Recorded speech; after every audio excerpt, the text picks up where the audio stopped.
Alright, let's dive into the problem we have at hand.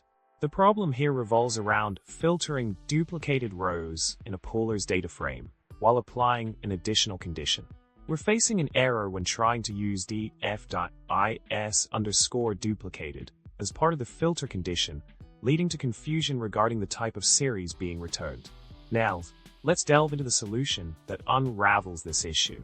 In the code snippet provided, we see how combining a literal expression with a series using the AND operator returns an expression that could be evaluated successfully. This sheds light on how expressions handle series on the right-hand side effectively. Continuing with the solution path, specifically examining the scenario where the series is placed on the left-hand side while performing a similar operation, we encounter an error message indicating that this operation does not align with the expected behavior. It clarifies the importance of a series being on the right side when utilizing the AND operator along with expressions in scenarios like these.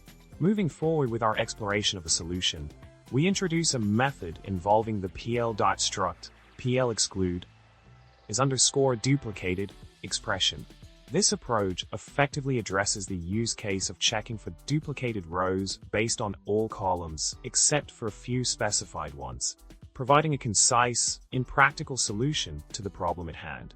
In conclusion, we've navigated through the intricacies of filtering duplicated rows in a Polars DataFrame while incorporating additional filter conditions.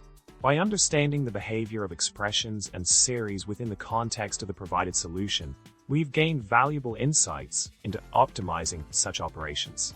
I hope this walkthrough has been helpful in enhancing your understanding of handling similar scenarios in your data analysis tasks.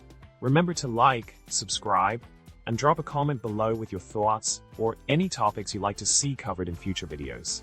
Until next time, happy coding!